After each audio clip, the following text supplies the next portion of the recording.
So now that I've had some time to think about this, I understand a lot better why Trump was so angry, why he was right to be angry, and the overall kind of context of the situation in terms of power politics.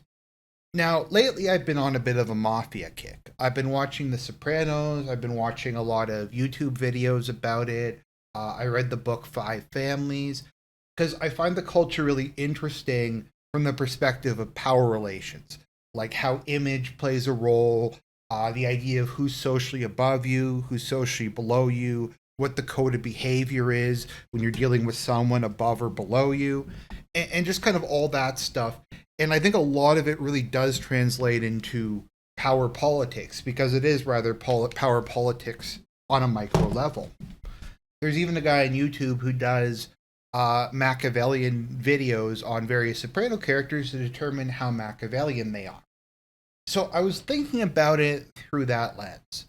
So I remember I was watching a Michael Franchise video, and he was saying that the number one rule, and I think Sammy the Bull said this, and I forget his name, but the guy who was the FBI agent who went under the alias Donnie Brasco also said this: you never call out another made man in front of other made men or in front of associates.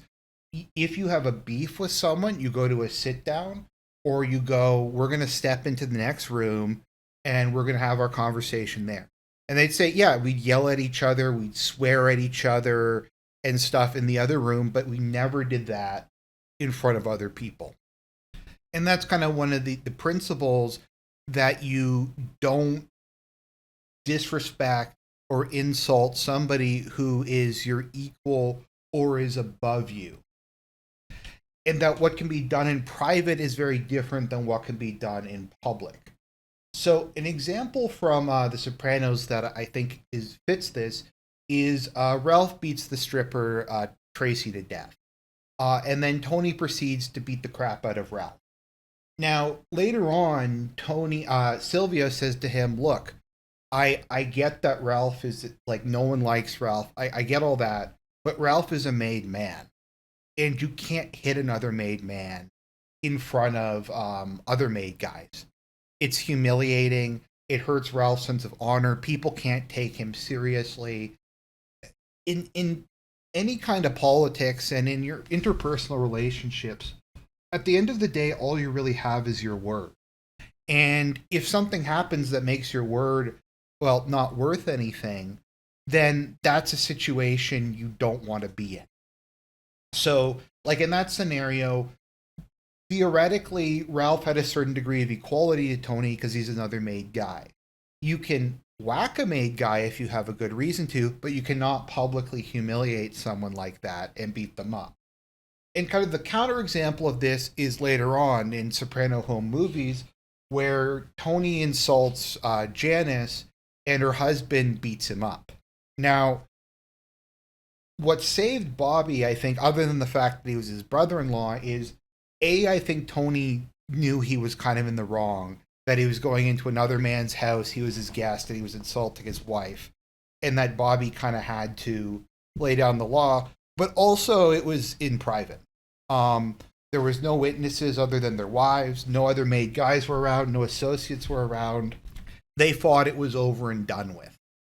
And what I'm kind of, and maybe just one more example, in Game of Thrones, at least the TV show, there's the scene where they're in Yunkai, and Dany's trying to buy the Unsullied, and she agrees to trade one of her dragons, and then Jorah and Barristan try to talk her out of it, and then she just says, if you ever question me in front of somebody else again, then you're gone.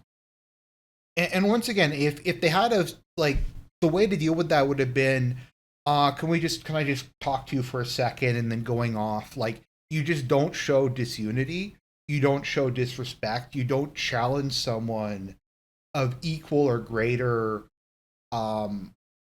station in their presence, in the presence of other people. So what Zelensky was doing here, and there's the water bottle. Since I'm speaking of Game of Thrones, it's behind the chair. Is Zelensky, and I think Vance pointed this out, is getting into an argument with Trump and Vance in public. This is in front of the media. This isn't the behind door negotiations. During that, I'm sure people yell at each other and all kinds of stuff happens. But this is public. This is Zelensky making snarky comments about like, oh, I'm not gambling, I'm playing cards. This is him like condescendingly telling JD the vague like, well, calling him JD and like mocking him for saying that they need to negotiate with Russia. There was the weird threat like you'll feel the influence, whatever that means. And it's the thing is, regardless of whether you feel that like Trump and Vance were in the right or Zelensky was in the right, on a basic level, they just can't let that stand. You can't let somebody come in who they consider, you can either say they're equal in sense they're both heads of state or inferior because they're a much smaller country, into your house as your guest and disrespect you. And not just disrespect you, but disrespect you before the media, before the world. You just don't do something like that. I think if after this, Zelensky had have gone in and had an argument with Trump and Vance, it wouldn't have been nearly as big an issue. I'm sure if they had an argument beforehand, that wouldn't have been nearly as big an issue. But you don't do this in public to somebody's face, especially when you're a guest and you're at a press conference and you start undermining them because Trump's talking about the peace deal and we're going to do this. And then Zelensky's like, no, there's going to be no peace deal. There's going to be no negotiations and stuff like that. And he is undermining his guest, his host. So regardless of who was right, who was wrong, and the merits of it, I think from a power dynamic standpoint, from a reputational standpoint, and from an image standpoint, yeah, they kind of had to tell Zelensky to F off. You can't tolerate something like that. And that comes down once again to his like green pajamas. It's so let's go back to an example of this. I think this is a good example. When George Bush went to Saudi Arabia with his wife, Laura wore a headscarf. And a lot of people in the media, like conservative media, were really mad about that. It was like, oh, they're kowtowing, they're disrespecting their values. And I at the time was like, well, it's their guests, it's the Saudi Arabian traditions. So just the minimal, I think, amount of respect is to do that. And I mean, it wasn't that big an imposition. She had like a pink one for breast cancer or whatever, but they just did it. There wasn't any argument. It's just something you have to do when you're at a guest at someone's house. It's their house, it's their rules. And to like Trump, people dressing up like for a meeting like an adult, that matters a lot to him. Like, look at the optics of this. The optics of this just look terrible. Like, Zelensky's there. He doesn't seem like a serious person. And I get that not everybody wears a suit and tie, like Modi doesn't. But Modi is wearing formal Indian clothes in his style. His beard is trimmed. He looks like he's had a shower. Zelensky just, like, he didn't even bother to shave. He looks like he just rolled out of bed and just decided to come here. Like, it's just the optics of him doing that and just saying, look, maybe you could argue that this is some sort of like alpha move that Zelensky's trying to mock Trump and saying, look, I'm Zelensky, I'm the big shot.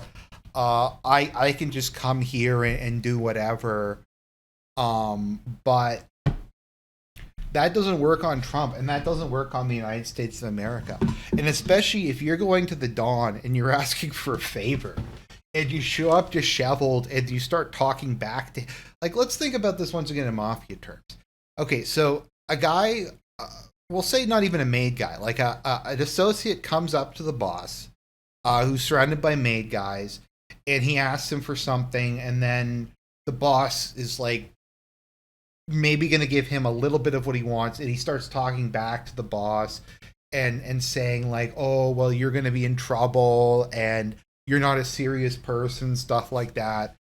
I mean, the boss is going to have to whack them because they can't let that slide.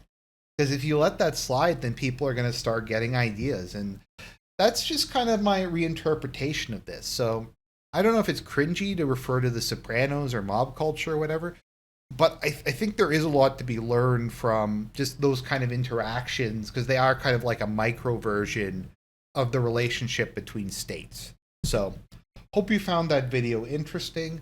God bless, and I'll talk to you all again real soon.